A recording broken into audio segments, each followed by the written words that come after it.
Okay, Hazelmega here. I'm shooting a video on, I'm doing another video on the winter KLX140 upgrades. So here we go. I got my KLX140 in supermoto form right now, and what we're gonna do. I was supposed to go on a track day today, but I wound up buying the wrong brake pad. So anyway, so I wound up working on the bike. This video is on a aftermarket CDI, a performance CDI, the Power Max Bintan Racing Team.com Power Max CDI rev box dealie. Now I think this guy is programmable. If you have the little computer, I think you can change the settings on it and stuff. So I ordered this from SX Parts, and they're a Thailand-based company off of eBay. I bought it with a bunch of other parts. So here it is right here. It was $65 with $10 shipping. So if you guys are wondering, it's about how much this guy costs. What it does is it's a performance CDI or ignition box where I guess it has like an optimized ignition curves, higher rev limiters, that kind of stuff. I think they have three kinds of let's go to the actual auction right now. There's three versions of this guy, and on the site, and it says, yeah, so there's a type 1 is for a stock bike engine, type 2 is for a bike with big bore kit installed, and type 3 is for a big bore kit and the cylinder head with the big valves installed for racing. So I believe I have the Type 2 version. Is what I asked for. Hopefully that's what I got.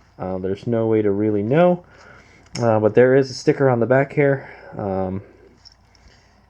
Yeah, so it's actually the brand is called NXP. It says they're powered by NXP, made in Indonesia. So it's an Indonesian company. If you guys don't know, the Kawasaki KLX140, or also known as a 150 in Asia, was built in Thailand, that kind of area. So that Thailand, and I guess they sell parts. It's very popular in Indonesia. This bike is very popular in like kind of mainland Asian countries, Southeast Asian countries. So here, this is for it says model is the Power Max dual band. Type is for a KLX 140cc or a KLX 150cc. By the way, if you guys don't know, the KLX 140 is actually a 144cc, so I believe that's why they call it a 150cc in other countries. They kind of round up. They cheat a little bit. They add extra cc and they round up. It says used tune-up racing. This is the part number 202 November KLX 35-/36-70R. So this is like a racing version. This is the serial number, and this is the date that that it's been manufactured fairly recently. This is July 25th, 2018. And it says TR here. So there's no way to really know what version it is. It's other than it says tune-up racing. But I think you can. I think this one might be programmable. That might be what this is. This is a little dongle for programming it. There's a little QC sticker here, and it has something in. I believe this is dual band something. It's some kind of sticker that has some kind of warning in I think it's Thai or something. Also, there's a sticker here that says KLX TR 150, 140, 70R, and then that's the connector. So we're just going to go ahead and install this. There's some more stuff on some writing on the side here. I think that's the model number, and then what bike it's for. Made in Indonesia. Yeah, some other random information. So there's not a whole lot of. There was no instruction manual or anything. It just came to me like this. So also let's go read what's on here. So this is the Power Max CDI by NXP Bintan Racing Team here. It's dual band. It has fuzzy logic, blue eyes. I wonder what that means. I don't know. Auto low voltage protection, and a multi-step ignition curve. So fuzzy logic. That's an interesting term right there. That means it. This is there's actually a CPU in here that it actually learns. So it might do some kind of tuning or something while you're riding. Interesting. Cool. All right, so we're going to go ahead and install it. Where I think it is hiding behind the gas tank shroud here on the left side of the bike. So I think it's right back here. I think it's this unit right here is the one that we're replacing. And it looks a little bit different, but I think that's the one. I looked at the wiring diagram in the manual, and it said like it had to go from the coil. The coil goes to it, and I think this is attached to the coil somehow, but it's got a bunch of wires coming out of it. So what we'll have to do is, I think we have to remove the tank shroud. Yeah, so that means we kind of have to take the whole bike apart. Dadgummit. All right. Now, I think we could just take these out. Let's just take all these plastics out, and then we'll see if we can take the tank shroud out.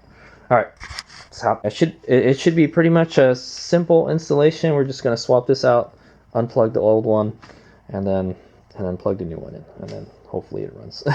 Okay, here's me here. So we're gonna go ahead and remove the tank shroud so we can get access to the CDI here. So there's 2 of these 8mm bolts there. They're really hard to get back into. I remember I took this out before. You have to like the holes don't line up right. So I had to take these 2 out. They're 8mm, the heads. There's one on each side of the bike. Sorry, you can't see what I'm doing on the other side. Okay, 2 bolts are out. So now there's 2 screws on the side here. So I'm gonna go ahead and take that out right there.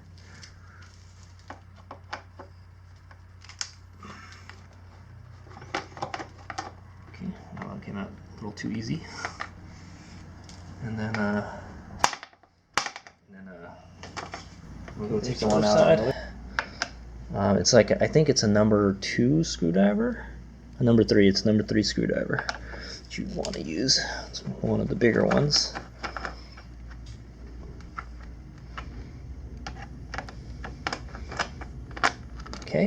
Okay, I think it would be a lot easier to take the shroud off, but I think we can do it without having to take the whole shroud off. So the way it is right now, we should be able to get the shroud off enough where we can just take the CDI out. So I'll show you what's going on here. All right. So right there. Alright, so that's what we're working with there. I think this is the CDI here. All you have to do is lift it straight up and it should come out, but I don't know if it'll clear the frame. So annoying. Yeah. Nope, it doesn't. Okay. Boy. Why would you take the whole thing out? Yeah, because I mean, this looks like, yeah. Okay, well no. Okay, there we go. You kind of have to pull it back a little bit, and then it comes out. It's held. It's in a rubber little case here. Okay, so that's it right there. I think it's a CDI, and then you gotta disconnect the two plugs coming out of it. So. Put the camera down. Okay, so here's the CDI in here. I know you can't see too well what I'm doing, but basically there's these 2 plugs in here. I'm not sure how to take them out. I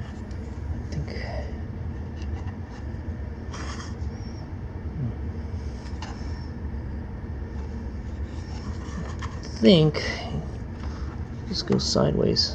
Oh no. Okay, I figured it out. Ooh. Oh, okay. So you gotta pull, there's a little tab here on the side. I know you can't really see too well, but there's a tab here. I think you gotta pull back on it, and then you can take the plug off. It's not a lot of room to work with if you don't take the shroud off. Okay, so I looked at the other one, and it looks like it's just these ones on the side. So what you can do is just pull straight. So I'm not advising this, but I'm gonna do it. There's the two tabs on the side. They're like on opposite sides. I'm gonna spread both of them at the same time with my fingernail. And I felt it move earlier, so I think it should be good already. And I'm gonna spread both of them and pull outward, and then it should come out. There you go. So there it is. So I'll show you what I did again. I spread the two tabs here. There's these two tabs on the side here. And then I just pulled it straight out from the harness, and it came out. So that's not really, I don't really advise doing that because it may just rip the harness right out. So, but it worked in my case. All right. Okay. So there they are side by side. This is the stock CDI, and this is the performance, the Power Max CDI here. Oh boy, I'm already looking at it, and well, I don't think this is gonna fit where this fits. It's not the same size. So I don't know. We're gonna have to like zip tie it on there or something. But I think that's the one, because look at the plugs. The plugs are exactly the same. So yeah.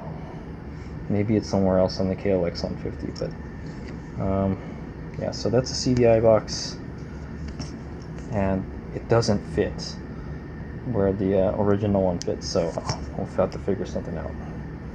But the plugs are exactly the same. So you got a 4-pin connector and then a 2-pin connector. Same with this one, 4-pin, 2-pin. So that's definitely the one that we want to replace. This one has an extra connector here. I think this is for like flashing the CPU or something. So I don't have the computer to do that, so don't worry about that. Just put it somewhere safe. Okay. So yeah, let's go install the new one. We'll figure out. Okay. So I didn't know this. I did it the harder way. I pulled it straight out of this little rubber cradle here.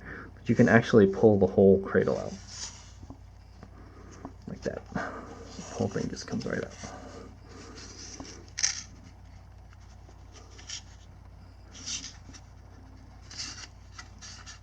Okay, so that would have actually been easier to take out had I done that. I didn't know that you could just pull it right out. Okay, so see, this is what I mean by it doesn't fit in the little rubber thing. Literally, the rubber thing is the same size as it, but it's physically it's too big. So unfortunately, we're gonna have to figure something out. What I might do is let's put this. So what I've done is kind of stretch this. It's like putting a piece of underwear on that's like way too tight. I stretched it over the CDI, so it'll what's the word? So it'll have some little bit of vibration protection. So what I'm thinking of doing is we're gonna mount it right back here. Yeah, right here. I think this is probably the best place to put it. I'm just gonna zip tie it. That's what I'm gonna do. Yeah, I think that'll work. And then I think that because you're limited to where you can put it because of the wiring. Where this goes, where this can connect to that, that's as far as you got. And this looks like the best area right here because you got a piece of frame sticking out here and here to protect it. All this stuff they put all this stuff in this area for a reason. It protects all this stuff. So in fact, it's probably more protected now than the old one was. So I'm gonna go zip tie that onto this, as best as I can. All right. Okay, Hades Maker here. So this is what I've come up with. So, like I said, I put the little piece of underwear, the rubber underwear, on the dealie so it doesn't chafe itself. That's a good thing to do. And it's just kind of I zip tied it to this little support here from the frame. It is sticking out the bottom a little bit. I don't think that'll be a problem. I hope not. Pretty much everything in this area is pretty well protected. And then so what I did is I zip tied it around the rubber underwear where it used to hold on to here before. And I went all the way around. I used the biggest zip tie I could get. And then I did two around vertically to this bottom bar here, and then I did 2 around the vertical zip ties with smaller zip ties. I kind of wanted to get one diagonal, but I was like, I couldn't get it in there. It's not going anywhere, dude. It's not going anywhere. So, all right. So I'm just gonna cut the tails off of these, and then that should be okay. I went and cut all the tails off. I'm gonna go throw these away. So that's what it looks like installed right now. A little cleaner without the tails. Just hiding in there. From the side, you can see it sticking out. I still think it'll be fine. The plastic will protect it. Yeah, I guess if you drop the bike on a rock or something, it may hit it, but not very likely. Okay, so there it is again. So now I'm going to go ahead and plug it in, and we'll go fire it up before we button everything up. So the wire's right here, and the wire goes straight up here, so it's actually perfect. It actually worked out really good. So I'm going to go ahead and plug those in. I went and plugged it in. Should be good. There's actually only 3 pins in this also. I just noticed that. I feel that we don't really have to do anything with that wire. We'll just let it hang in there. Should be fine. That's what it looks like when it's all said and done.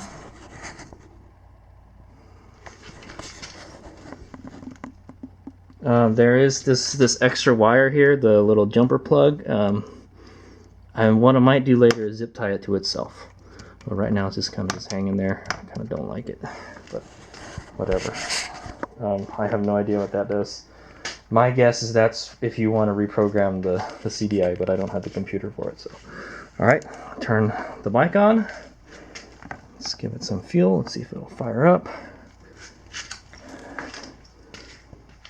So the little lights don't turn on. Let's give it some cranks.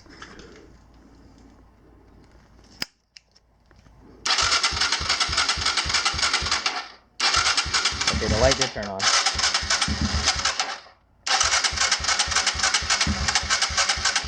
Okay, it's wanting to start. I think I need to choke it.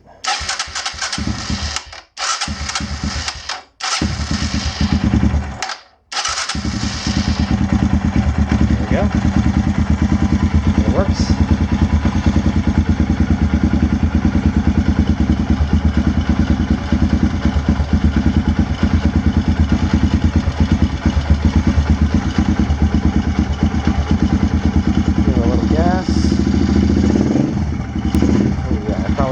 Phone and all that stuff off of the bike before it falls. CDI. Alright, it's running. Really low RPM.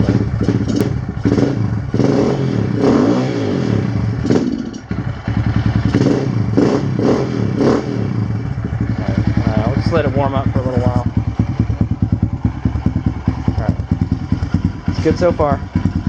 Alright, there it is. It's running. A little more warmed up now. I'm gonna go rev it a little bit. A little rev bomb.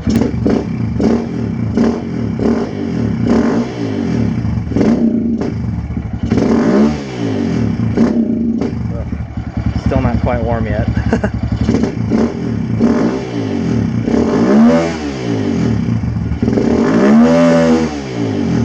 Man, yeah, it does sound like it revs a little higher now.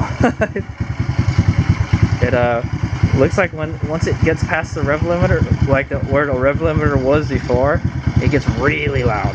So, but yeah, that was one of the features, I guess, with this guy, is it increases the rev limit, and hopefully it doesn't harm the bike. I heard these are good. It's a good way to boost the power on the bike. I think the stock one is pretty conservative. And, all right, so it runs. We tested it. When it runs normally, there is a yellow light and a red light solid. There's 3 lights in total, but only 2 are on. One is yellow and one is red. And I'll go let's kill the motor right now and see what happens. Okay, when I kill the motor, it just kind of dies. Okay. All right, and then that's it. So, all right, let's go put the bike back together, and that'll be. Okay, I'm not going to really go over it too much. I'm just going to speed this part of the video, but basically just put the 2 bolts back in here and then 2 screws back on there. That's all I took out. I didn't take. If you took the shroud, if you did take the seat out and took the shroud out, it's a lot easier. I think it feels like it's a lot easier. You don't have to work in this little area here, but yeah, I chose to not take it out. It's amazing.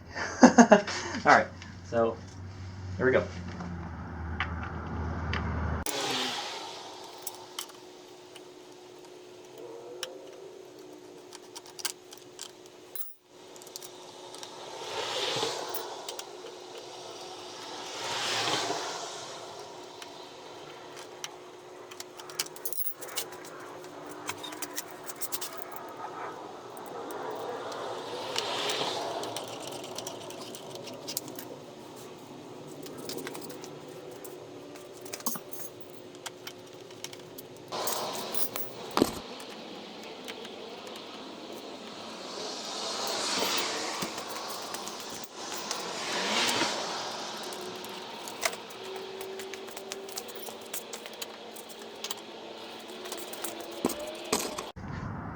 Okay, here's Meg here. So I just got done putting the bolts back, and that was it. It was pretty simple.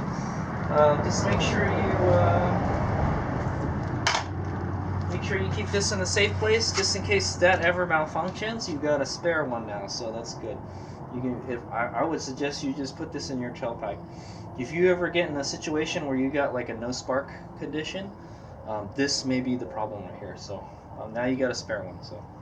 I've had this for, I don't know, maybe like 50 hours almost. I think I got 50 hours. There's probably more than 50 hours on this bike, and it still runs okay. So I would go, if you have a spare parts or something. If you're going on the trail and like it malfunctions or something, you can take this along with you. You got a little trail pack, so that's my suggestion. So now you got a spare one, so make sure you keep that one in a safe place, and yeah, so let's fire it up one more time.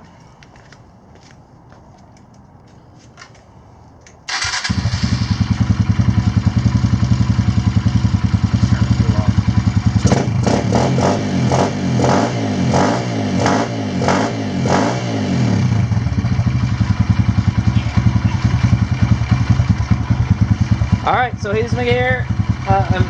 So this is Hayes Mega here, and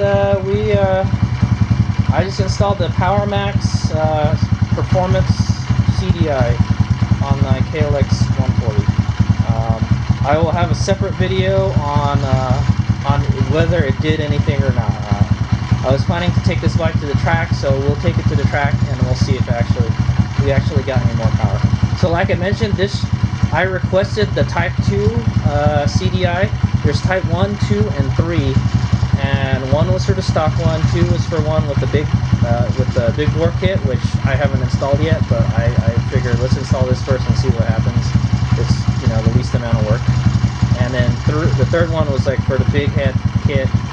It had a bigger head with bigger valves and the big bore. So that's the whole deal. But this one is just for the big bore kit. So yeah,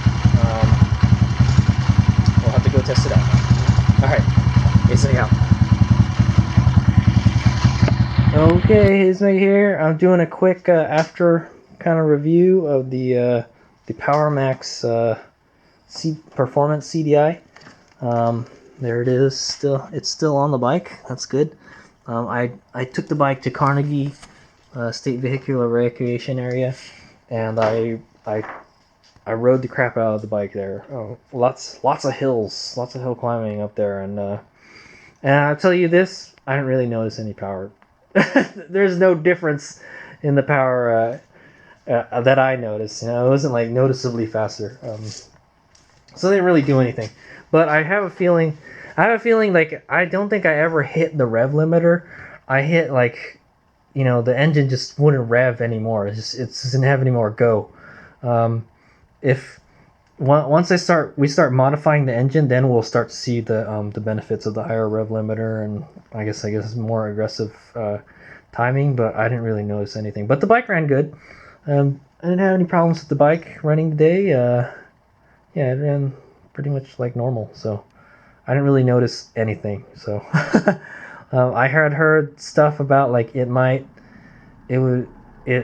was noticeably faster after installing it, but I don't know, maybe I got the wrong one, I'm not sure. But I feel that the supermoto track when we take it to the go-kart for some supermoto action, you may notice it might be a little better, so we'll see. We still got to do little supermoto tests, but for dirt riding, you know, I did a lot of hill climbs and stuff. It just the poor little bike just doesn't got enough power to go up the hills and hit the rev limiter. And those are the only times I would like really flog it to a lot, just to get it up a steep hill, you know. So yeah, I'm a little disappointed, but you know, I think we'll start to see the benefits of it when we start modifying the engine more.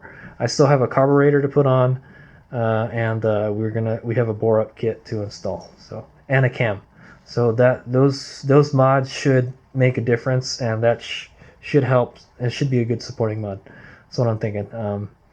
I think, like I said, it has an increased rev limiter, so yeah, that would be good if you're putting more air and fuel in the engine. But it's just before the poor little engine is choked off so much, man. It's been so detuned by Kawasaki that yeah, it doesn't really make a difference anymore for the timing.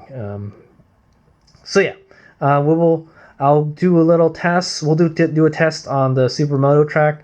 I'll add a couple clips from today's riding so you can see what kind of riding I did with it. But I didn't really notice any difference. So maybe on the supermoto track we may notice a difference. We'll see. So I'd like to take it to the track sometime soon. So it means I gotta swap the wheels out again. It's the second time this week. All right, here's me out.